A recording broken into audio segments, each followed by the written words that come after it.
Bonjour, chers tous, messieurs et dames de partout où vous me captez. Bienvenue à ces nouveaux numéros de votre émission Miel du Soir, une émission du ministère international Camp des Refuges qui est conduit par le révérend pasteur Emmanuel Batouambi. En ce jour, fidèles téléspectateurs de partout où vous me captez, nous sommes en train de faire la continuité de cette émission où nous vous parlons de l'huile d'onction. Donc aujourd'hui, on parlera de certains composants de cette huile d'onction dont certaines personnes parlent. Et sans plus tarder, j'ai dit directement bonjour, bonsoir, papa. Bonjour, apôtre. Merci. Bienvenue encore une fois à ces nouveaux numéros de Merci, cette émission. merci beaucoup. Merci. D'accord. En fait, aujourd'hui, nous parlons avec vous au sujet de l'huile d'onction, un sujet ou un concept tellement un peu compliqué. Très compliqué. En fait. Je crois que ce n'est pas la première fois que nous sommes en train de parler de l'huile d'onction. Ouais. Je crois que nous sommes à la 3e ou 4e émission. Il y a des gens qui ont beaucoup réclamé. J'ai eu beaucoup d'appels, beaucoup de messages, de gens qui me demandaient même la continuité parce qu'il y a eu aussi autant de fois que nous avons rediffusé les émissions passées, mais sur le même thème.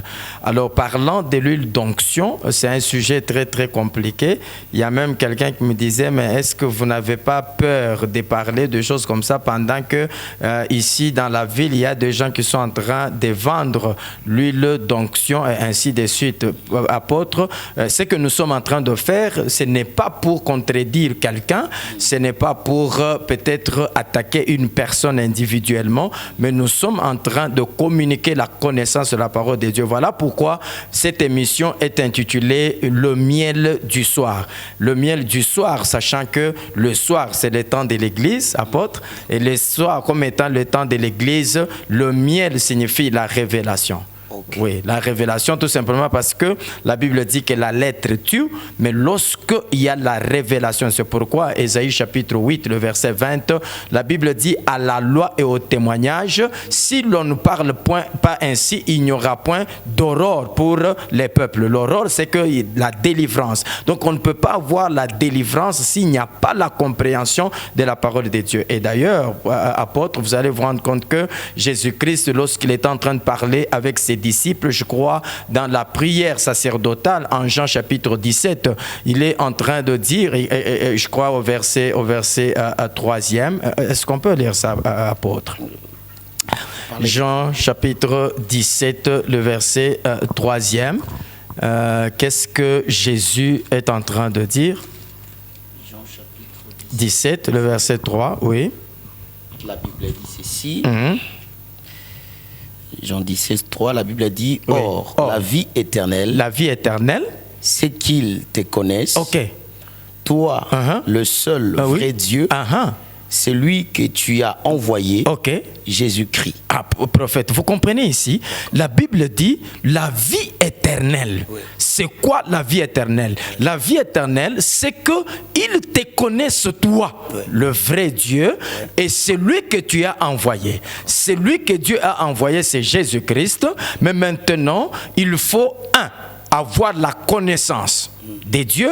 Pour avoir la connaissance de Dieu, il faut recourir à sa parole, et puis il faut avoir la connaissance de celui qui l'a envoyé, et c'est Jésus-Christ. Donc nous avons besoin de la connaissance de Dieu, la connaissance de Jésus, en bref, la connaissance de la parole de Dieu égale les saluts, égale la vie éternelle. Il n'y a pas de vie éternelle sans connaissance, apôtre. Vous comprenez? Il n'y a pas de vie éternelle sans, il n'y a pas de vie éternelle sans la connaissance de la parole. Voilà, c'est Jésus qui le dit. Il dit, la vie éternelle, c'est qu'il te connaisse toi le vrai Dieu, et c'est lui que tu as envoyé. Donc, pour avoir la vie éternelle, il faut la connaissance. D'accord. Il faut la connaissance. Et d'ailleurs, j'ai toujours dit, apôtre, c'est juste une parenthèse avant que nous ne puissions aller loin avec notre sujet. Oui.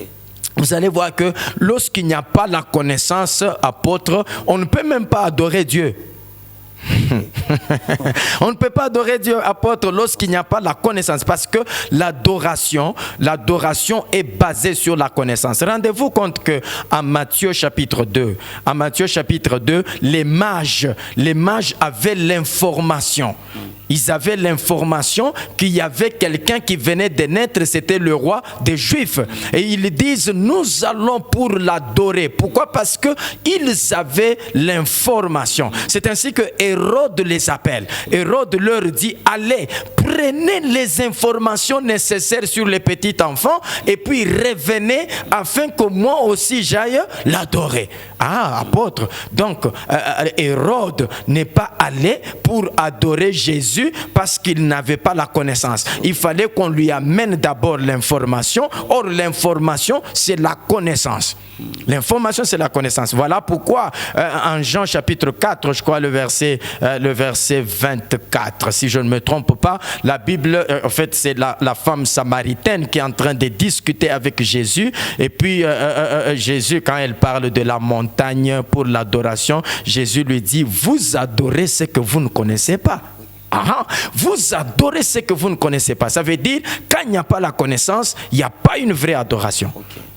Vous adorez ce que vous ne connaissez pas, mais Jésus dit, nous adorons ce que nous connaissons parce que le salut vient des Juifs. Pourquoi il parle de la connaissance et immédiatement il parle aussi du salut? Parce que le salut est lié à la connaissance, apôtre. Voilà, le salut est lié à la connaissance. Ainsi, ce que nous sommes en train de faire dans le miel du soir, c'est communiquer la connaissance de la parole de Dieu. Ainsi, nous étions en train de parler de l'huile d'onction. Et nous avons dit, apôtre, nous étions dans Exode chapitre 30. Ok. Exode chapitre 30, le verset 22. Ok, nous sommes dans le livre d'Exode, chapitre 30, verset 22. La Bible dit, l'Éternel parla à Moïse et dit, prends des meilleurs aromates, 500 cycles de myrrhe. Apôtre, vous voyez ce qui se passe ici, c'est que Dieu est en train d'énumérer les choses que Moïse doit prendre, afin qu'avec ces choses-là, il puisse faire ce que nous appelons l'huile d'onction. Vous voyez, c'est là qu'il commence avec, en fait, il parle de meilleurs aromates, il parle de 500 cycles de myrrhe. C'est la première chose. Allez-y.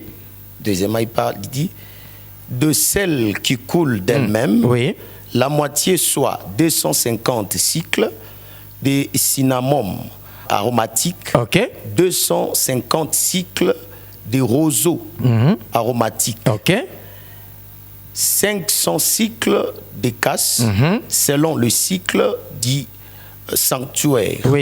Et un nain d'huile d'olive. Un d'huile d'olive.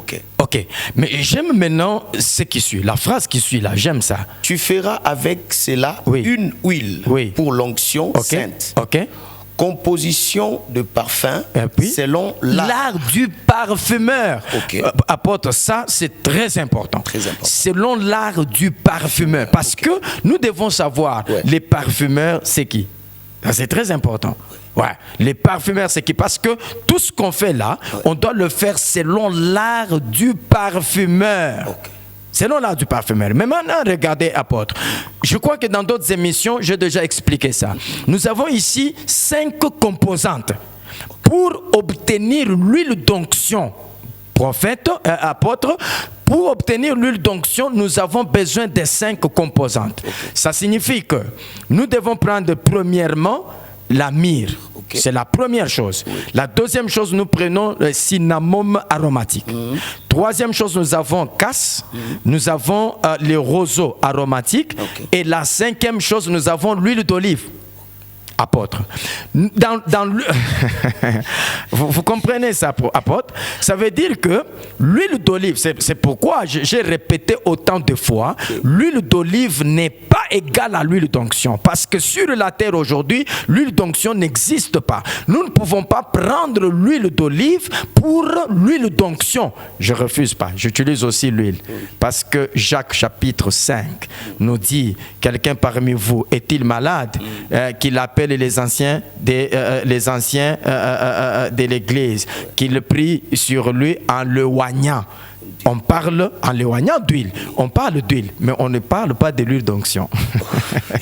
Vous comprenez, apôtre? On ne parle pas de l'huile d'onction. C'est très important. C'est très important. On ne parle pas de l'huile d'onction. Moi, j'ai toujours dit, apôtre, pour consacrer quelqu'un aujourd'hui, on n'a pas seulement besoin de l'huile d'olive parce que la Bible ne dit pas ça. Ça veut dire que même si vous prenez l'huile de palme... Est-ce que ce n'est pas l'huile d'onction par du fait qu'on a prié pour ça? Mais c'est ça. Pourquoi on ne peut pas prendre l'huile de palme, on prie pour ça, pour que ça soit l'huile d'onction? Pourquoi on ne prend que l'huile d'olive? Pourquoi? Parce que dans l'huile d'onction nous donne 5 éléments pour l'obtenir. Mais dans les 5 éléments, nous avons l'huile d'olive. Et l'huile d'olive, c'est l'un des éléments qui sont utilisés pour composer l'huile d'onction.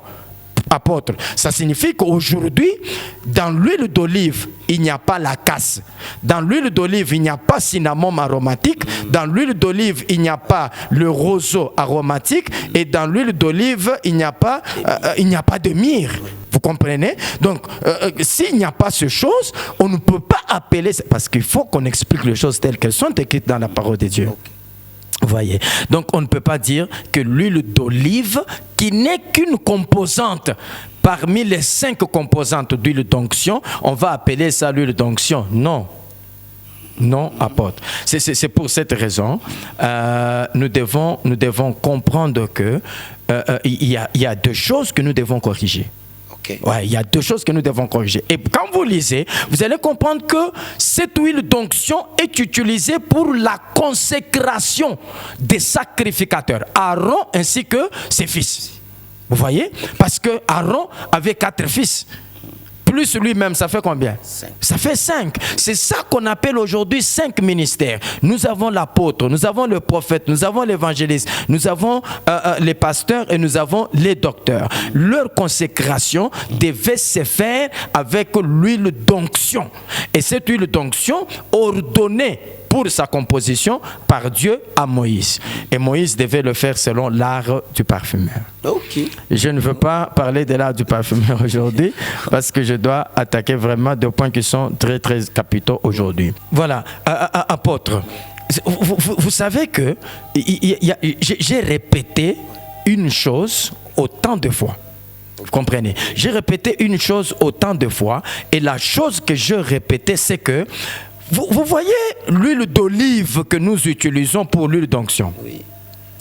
Apôtre, est-ce que vous savez que cette huile d'olive a une date d'expiration? Oui. Elle expire, l'huile d'olive expire. Mais aujourd'hui, lorsque nous prions pour les gens avec cette huile, n'est-ce pas nous faisons boire aux gens l'huile d'olive? À 2 fois, oui. mais pas à 2 fois, souvent.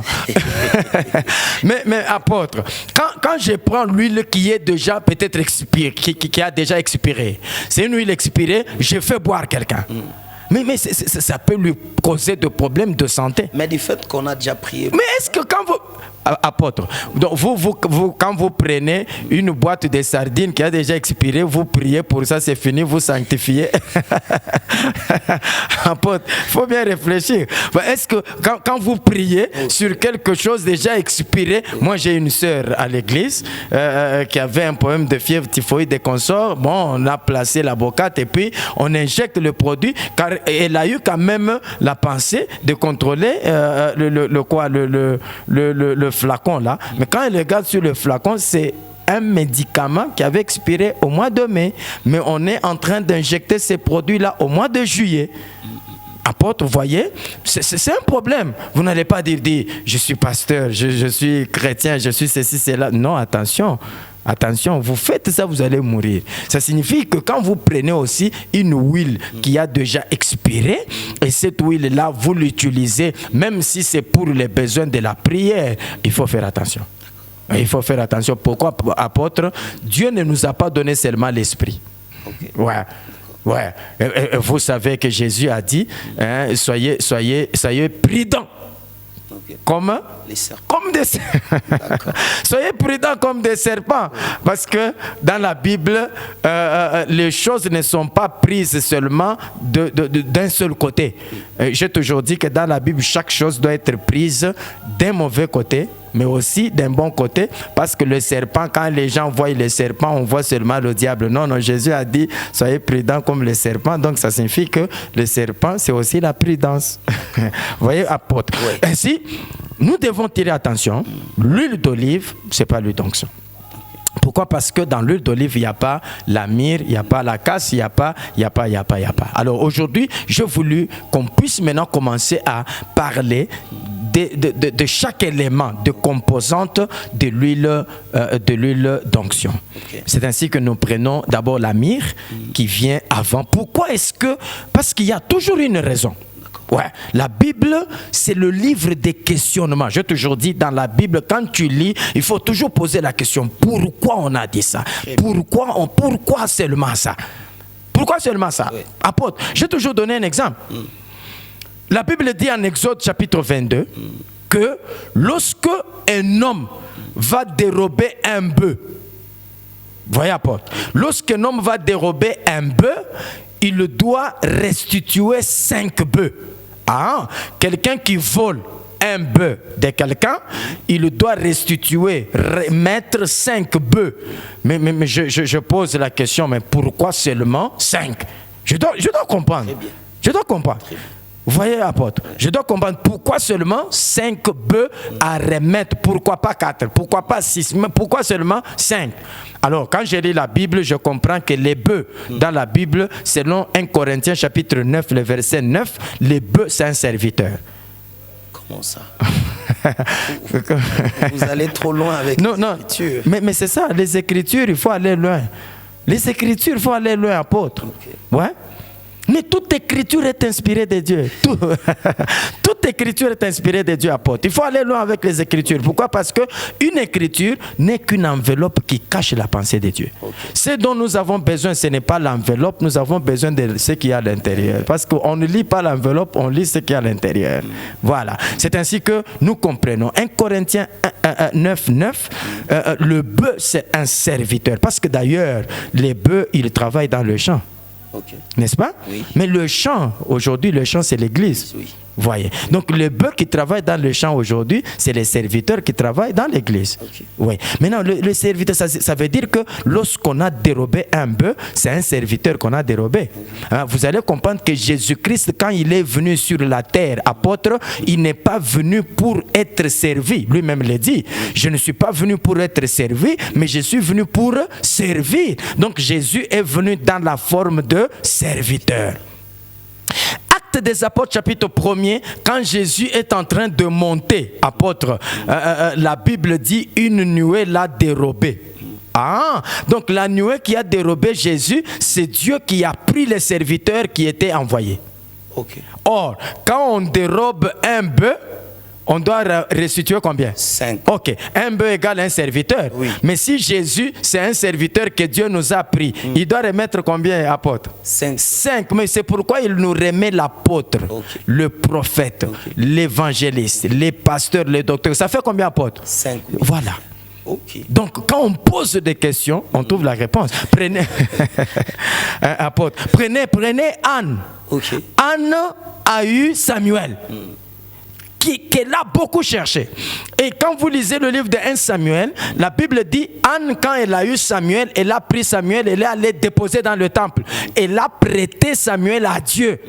Après ça, quand vous lisez la Bible, je crois 1 Samuel chapitre 2, si je ne me trompe pas, apôtre, vous allez comprendre qu'au verset 22e, est-ce qu'on peut vérifier l'écriture? Chapitre 2, le verset 22. Ouais, je pense. La Bible a dit, Élie était fort âgé. Il apprit comment ses fils agissaient. Allons à 1 Samuel. 1 Samuel, oui. Prenez 1 Samuel. Oui, 1 Samuel, chapitre 2. Vous étiez où?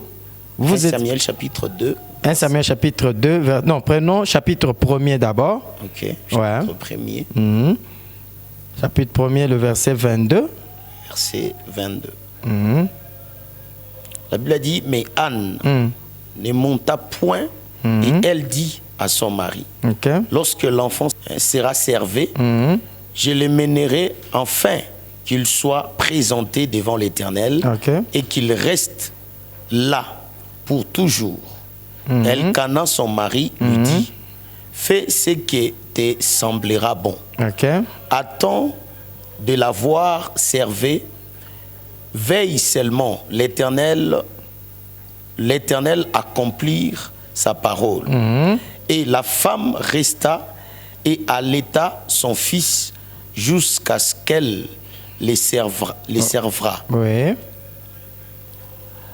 24. Quand elle lui servirait, elle les fit monter avec elle et prit 3 taureaux. Ici, Anne est en train d'aller déposer Samuel dans le temple. Très bien. Mais maintenant, nous prenons le chapitre 2. Chapitre 2. Ouais. Quand Anne a déposé Samuel dans le temple, ça veut dire que c'est un serviteur qu'elle a prêté à Dieu. Maintenant, qu'est-ce qui se passe? 1 Samuel chapitre 2, nous prenons le verset 21. 1 Samuel chapitre 2, verset 21. Ouais. La Bible a dit, lorsque l'Éternel eut visité Anne, elle devait enceinte et elle affronta 3 fils et 2 filles. Ah, ça fait combien, apôtre? 5. Ça fait 5. C'est pas au hasard. Ça ne vient pas au hasard. Donc ici, après que Anne ait donné Samuel à Dieu, Dieu maintenant va restituer à Anne 5 fils et 5 personnes.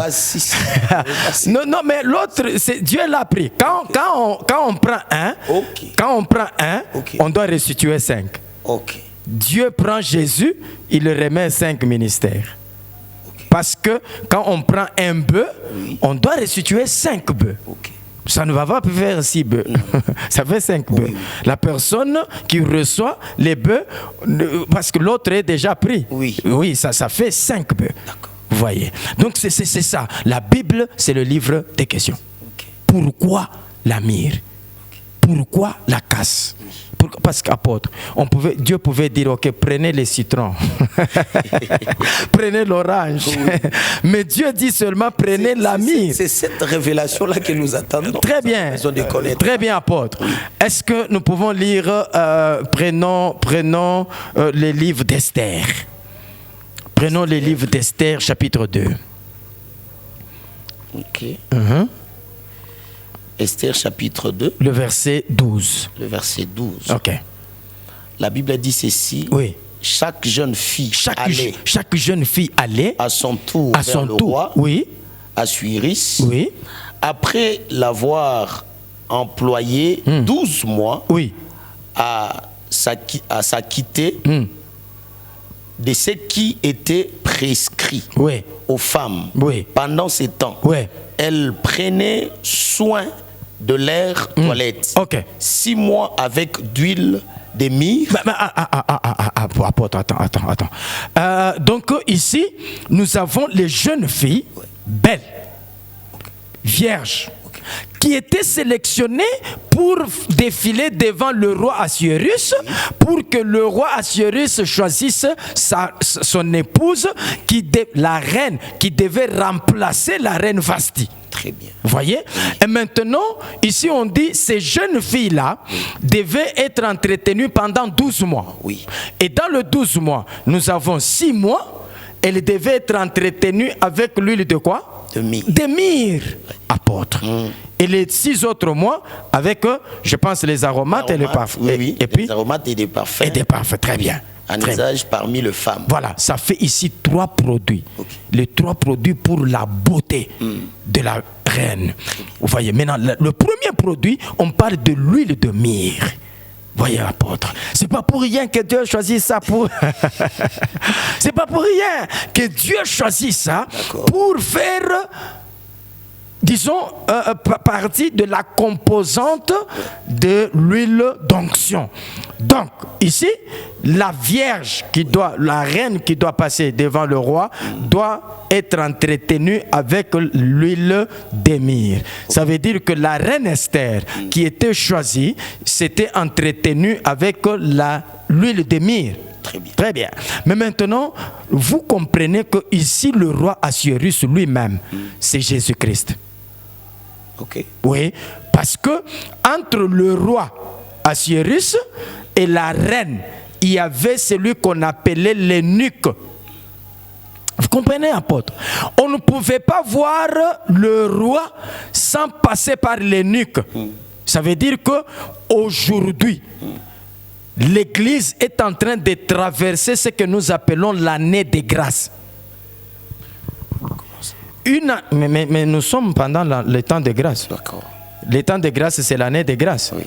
Une année a combien de mois? 12 mois. 12 mois. Mais la reine Esther, où les vierges sont entretenues pendant combien de temps? 12 mois. 6 mois avec l'huile de myrrhe et 6 autres mois avec les aromates et les parfums. Mais entre le roi et la reine, il y a l'eunuque. Or, apôtre, l'eunuque, c'est un serviteur. Oui. Parce que Jésus dit qu'il y a des eunuques qui se sont fait eux-mêmes eunuques. Okay. Il y a des eunuques que les hommes ont fait eunuques. Et il y a les eunuques que Dieu a fait eunuques. Il parle de 3 sortes d'eunuques. Oui. Donc, un eunuque, c'est un serviteur. C'est pour cette raison, apôtre, l'eunuque était castré. C'est compliqué. Oui, mais c'est ça, apôtre. L'eunuque était castré. Okay. Pourquoi? Parce que l'eunuque ne devait pas donner sa semence à la reine. C'est pour cette raison il était castré. Okay. Parce qu'il était incapable de donner sa semence à la reine. Parce que la reine, c'est la femme du roi. Vous voyez, apôtre, la reine, c'est la femme du roi. Mais aujourd'hui, l'Église, c'est la reine. L'Église, ce n'est pas... Vous êtes apôtre. L'Église ne vous appartient pas. Non. Vous êtes juste l'eunuque. Oui. Tout ce que vous êtes en train de faire, c'est montrer Jésus à l'Église. C'est Jésus qui est le roi Assuérus que l'Église doit connaître. Oui. Donc, votre rôle, c'est préparer l'Église à rencontrer Jésus. C'est comme ça que l'eunuque préparait la reine à rencontrer le roi. C'est la même chose, apôtre. Okay. Mais ici, on doit prendre l'huile de myrrhe. Pourquoi? Parce que l'huile de myrrhe ici était utilisée premièrement pour ressortir la beauté de la reine. Très bien. Or, la beauté de la reine ici, c'est l'Église. N'est-ce pas, apôtre? La reine, c'est l'Église. Qu'est-ce que vous voulez nous dire quoi par là? Parce que nous sommes en train déjà de chuter. Oui. Très bien. Mais Jésus est roi. Oui. Mais l'épouse du roi, c'est? L'épouse du roi, c'est la reine. C'est la reine. Mais c'est pourquoi j'ai dit la reine, c'est l'Église. Parce que l'Église, c'est l'épouse du roi. Comment maintenant utiliser cette huile? La reine doit utiliser ça comment pour le moment? Mais la reine utilise ça avec l'eunuque. C'est l'eunuque qui aide la reine. C'est l'eunuque qui utilise l'huile sur la reine. Ça signifie quoi, apôtre? Ça veut dire qu'aujourd'hui, l'eunuque, ce sont les ministres que vous êtes, les serviteurs de Dieu. Vous êtes serviteurs de Dieu. Mais les autres aussi profitent de ça pour faire n'importe quoi, l'homme de Dieu. Mais c'est là le problème.